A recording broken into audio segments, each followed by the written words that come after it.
کبھی 10 منٹ عادت ہو جائے نا دعا مانگنے کی علیحدہ سے رات کو، حضور نے فرمایا جو فرض نماز کے بعد دعا مانگے اللہ اس کی قبول کر لیتا ہے۔ نبی پاک صلی اللہ تعالی علیہ وسلم نے فرمایا اللہ مسافر کی دعا قبول فرماتا ہے۔ حضور نے فرمایا اللہ مظلوم کی دعا قبول فرماتا ہے۔ حضور نے فرمایا بیمار سے دعا کراؤ اللہ اس کی دعا قبول فرماتا ہے۔ میرے نبی پاک نے فرمایا ماں باپ جب بھی اولاد کے لیے ہاتھ اٹھائیں، ویسے تے بلے شاہ تو آسمانی اڑ دیا ہی پھڑ دیں، جڑا گھر بیٹھا انہوں بڑھیا ہی نہیں۔ حضور فرمانے لگے ماں باپ جب بھی اولاد کے لیے دعا فرمائیں اللہ ان کی دعا کو قبول کرتا ہے۔ آپ اپنا تعلق بنائیں دعا کے ساتھ، عبادت کے ساتھ، مصلی کے ساتھ رشتہ بنائیں، استغفار پڑھیں۔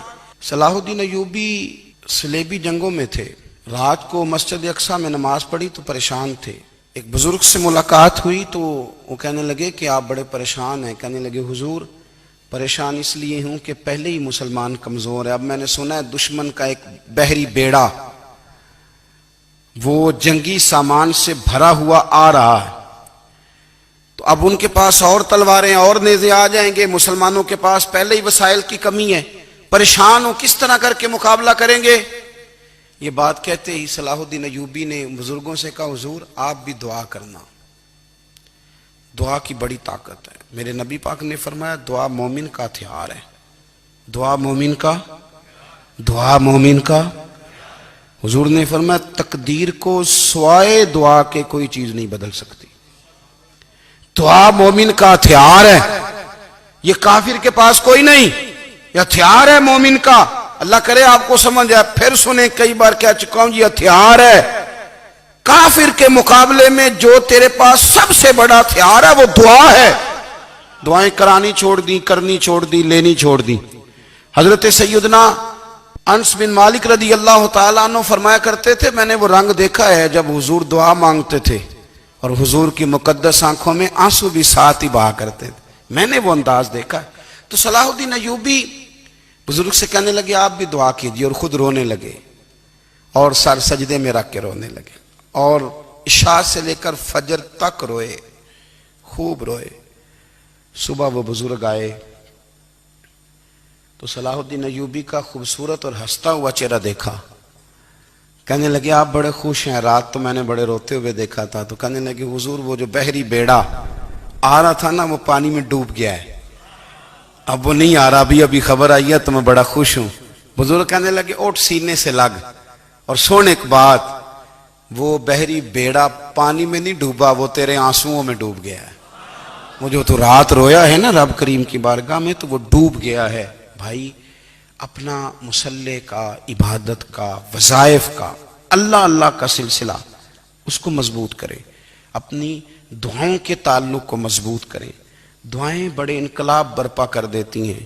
ہم تھوڑے نا جب سے خشک ہوئے ہیں نا، خشک، اور میری تو جماعت ہی صوفیاء کی جماعت تھی، ہم تو داتا علی اجمیری کی جماعت سے، ہم تو خواجہ اجمیری کی جماعت سے، ہم تو شیخ احمد فاروق سرہندی کی جماعت سے، ہم تو صوفیاء کی جماعت۔ ہماری جماعت نے بھی وہ تعلق جو ہمارے بزرگوں نے بنایا تھا۔ بزرگ اللہ کے قریب کیسے جاتا ہے؟ ہمارے یہاں نا بہت سارے لوگ کہتے ہیں جی نظر ہو گئی تو کام ہو گیا۔ بھائی جو بخاری مسلم میں طریقہ ہے نا اللہ کا قرب پانے کا وہ تو نفل ہے۔ نبی کریم علیہ السلام نے فرمایا بندہ نفلوں کے ذریعے رب کے قریب جاتا ہے، اور اتنا قریب جاتا ہے کہ پھر اللہ اس کی زبان بن جاتا ہے، اللہ اس کی آنکھیں بن جاتا ہے، کان بن جاتا ہے، ہاتھ اور پیر بن جاتا ہے۔ تو یہ تو عبادت ہے، یہ تو اللہ کی بارگاہ کی حاضری ہے جو آپ کو اللہ کے قریب کرے گی۔ تو نماز کو اہمیت دے کے ادا کریں، نمازیں موبائل بند کر کے ادا کریں۔ لیکن نا کچھ لوگ کہتے ہیں مجھے ٹائم نہیں ملتا نماز کا، تو میں کہتا ہوں یہ آپ نے بڑی جرت کی بات کی ہے۔ مجھے کو میرا پیر بھائی کہا جائے نا میرے پاس ٹائم نہیں آپ کو ملنے کا، تو میں کہتا ہوں آج کے بعد آنا ہی نہ۔ تو کیا سمجھتا ہے تو بہت بڑا آدمی ہے، تیرے پاس ٹائم نہیں ہے اور ہمیں ملنے کا ٹائم، موج کر۔ تو آپ نے اللہ رسول کو کہہ دیا ٹائم نہیں، اور عجیب فلسفہ ہے نا۔ کہا جائے نماز پڑھنے آؤ تو کہتے ہیں کپڑے ٹھیک نہیں، اور کہا جائے کہ آؤ ذرا دعوت پہ چلیں تو کہتے ہیں 1 منٹ ٹھہر میں کپڑے بدل کے آیا۔ نماز کے لیے کہا تو کہتے ہیں ٹھیک نہیں، دعوت کے لیے کہا تو کہتے ہیں میں ذرا تیاری کر لوں، یوں جانا مناسب نہیں۔ یہ معاملہ ٹھیک نہیں۔ رب تو فرماتا ہے کہ جب تو مسجد میں آ تو زینت اختیار کر کے آ، خوب ذوق سے دعا مانگیں، خوب شوق سے نماز پڑھیں، خوب استغفار کا مزاج بنائیں۔ آپ لوگوں کے بیچ رہ کے سکھ حاصل کرنا چاہتے ہیں، لیکن آپ کو پتہ ہے کئی مہینے غار حرا میں رہنا بھی مدینے والے محبوب کا طریقہ ہے۔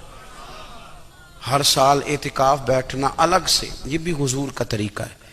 مسجد نبوی کے اندر دروازہ کھلتا تھا نبی کریم کا، پر گھر کے اندر نفل پڑے نبی پاک نے، اور حضور فرماتے ہیں کچھ نفل نماز گھر میں بھی پڑھا کرو، گھر کو قبرستان نہ بناؤ۔ ہمارا گھر اللہ کے ذکر سے آباد ہوگا۔